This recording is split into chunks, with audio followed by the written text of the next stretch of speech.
waa barnaamijkii dhaqanka iyo hiddaha waana qayb saddexaad oo ka mid ah taxanaha soomaalida iyo dhaqankeedii xididka.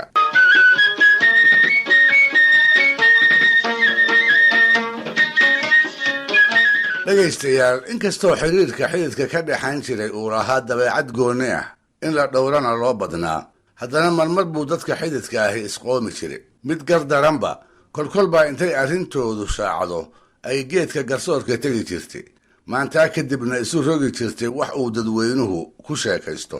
ciddii ay taasi la yaab la noqotana waxaa la xusuusin jiray mahmaahdii ahayd laba la arko carab iyo ilko ayaa isugu dhow, iyana way isqaniinaan. qardoofooyinka xubnaha xididka dhex maraa waa kala heer, waana kala culus yihiinoo waa kala foolxun yihiin. taasna waxaa si wanaagsan u qeexay abwaankii soomaaliyeed ee odhan jiray nin iyo seedigiis wada hadlay suugaantan rag baan mooday, sodogii hadday gaadho saxariir rag baan mooday, sodohdii hadday gaadhana halla kala socdaan mooday. macnaheedu wuxuu yahay nin iyo seedigii doodi dhex martay layaab badan ma laha oo hadalkoodu marnaba ma qaawanaado. waa sarbeeb iyo dulmar, jiritaanka reerka lagu xidhiidayna wax ma yeesho. sidaa darteed waa wax la garan karo loona dulqaadan karo. haddiise isla arrintaasi ay sodoga kol dambe u gudubto, waa silic iyo saxariir. waxaase ugu sii daran labadaas ragga ah mugga inta soo dhaafto ay sodohda soo gaadho, saygeedana ay la safato. waa goortaas abwaankii murtidaa laga maqlay goortii uu saadaaliyey in la joogo dhammaadka xididtinimadii labada qoys, isaga oo leh ha dhowaata hase dheeraatee qoys ay sodohdu la colowday inuu burbur ka badbaadaa waa habeenkii xalay ahaa ee tegey.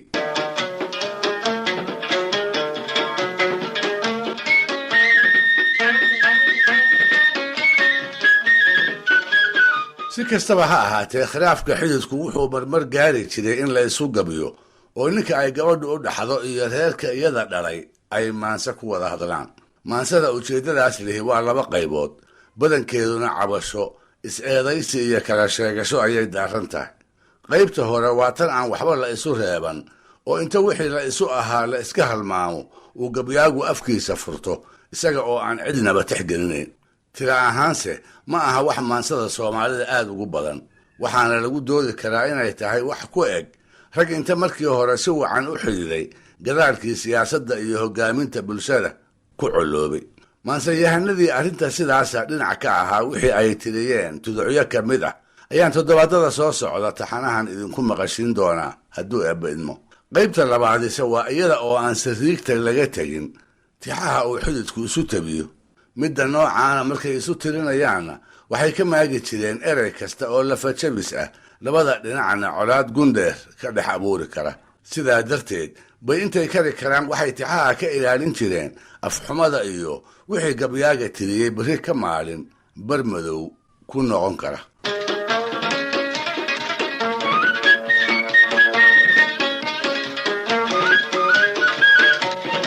waayeelka miyiga ku soo barbaaray ee maantaba nooli siduu og yahay, soomaalidu markay meel u sodcaalayso sahay ma qaadan jirin. waxay isku hallayn jireen dhulka ay sii mari doonaan reeraha deggan, kuwaasoo uu dhaqanku dusha ka saarayay socotada ku soo hoyatay inay sooraan, labada aqoolood ee ay la joogaanna ay si wacan u hayaan. taasna waxaa gadaalkii ka abuurmay xeer idilo ku saabsan hiddaha martigelinta. waxaa hiddahaas ku ceebaysnaa ninka lagu barto inuu ka seexdo oo martidu markay soo muuqato ka dhuunta, ama si ay uga gudbaan inta xanuun beena isku rida naaraar culus igu dad afadiisa ku yidhaahda.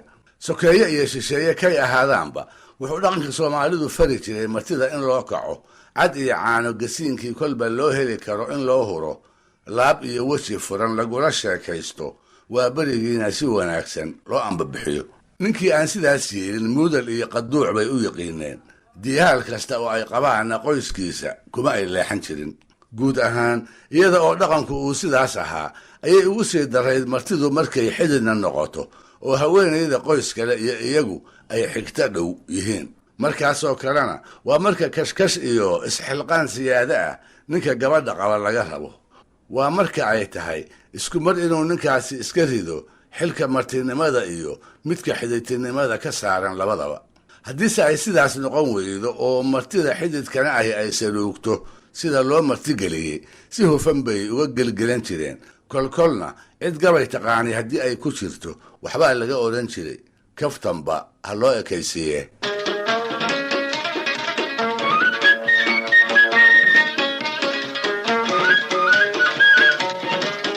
sheekadan aan kol dhow idinku jalbeebin doonaa berigii ay dhacday waxaa la deganaa geyi barwaaqo ah oo gu'iya dayr samaaday intay isu raaceen ay weelashii la haystay caanihii ka bateen.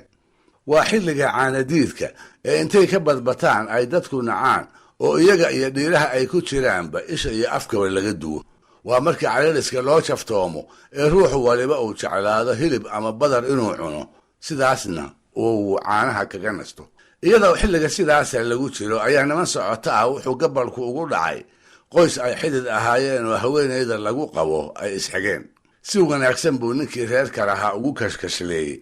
fiidkii markay xoolihii u soo gurya galeenna wuxuu hareeraha ka dhigay aagaamo caana ah iyo haruubgaaladii ay kaga durduuran lahaayeen. show saydigood ma dhaagine martidiisu wax caana ka badan bay reerka ka filayeen.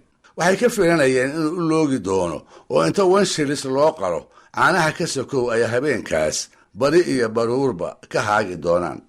taasi ma dhicin. dabadeedna sidii rag laga seexday iyaga oo u hundhuraaya ayay dhinaca dhulka dhigeen. waagu kolkuu u bariyey oo ay ambabaxayeen ayaa haweenayda reer kale mid ay ilma adeer labaad ahaayeen ninkii u seediga ahaa 2 meelis oo gabay ah ku tuuray. 2 meelis oo uu kaga cabanayo xalay caanihii keligood lagu sooray iyo hilib la'aantii ay ku seexdeen.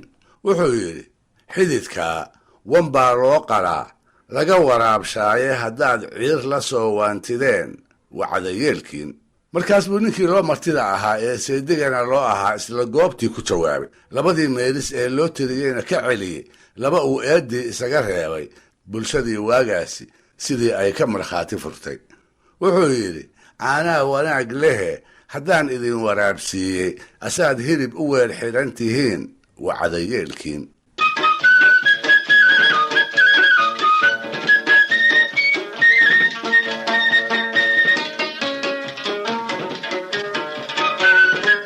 sida kuwaas hore niman iyaguna socoto ah ayaa ku soo hoyday reer ay xidid ahaayeen.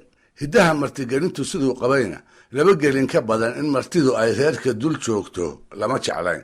waatuu gabyaagu odhan jiray, marti xiisaheed waa habeen reerka loo xulo sida xunsho inay yuururtaa waa xil iyo ceebe.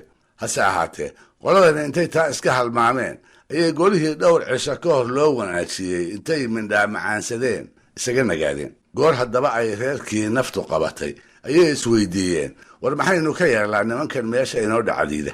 mid baa yidhi, aynu gabadhooda u sheegno iyadu ha la hadashee. mid kalea yidhi, aynu u gabayno. labadaas talaba markii ceeb loo arkay ayaa raggii soo jeediyey lagu diiday. ugu dambaystiina gabyaan malaha beriyo cadan joogi jiray xoogaa carabi ahna ka soo bowsaday ayaa yidhi, tan oo kale gabayla-aan dhici maysee aniga ii daaye. aniga ayaa u tirinaya tix aynu ku ciilbeello isla markaasna aan xaal inagu raacin. waxaan isugu barxayaa af soomaali iyo af carbeed aanay garan karin. oo maxaad odhan lahayd ayay weydiiyeen. markaas buu yidhi, waxaan ku odhan, dadka kale mar buu yacrifaa ya'kulkii maraye iyaguna halkayya arqudaan kama yaquumaane alladii yastaxyii maafish. oo maba yasiiraan.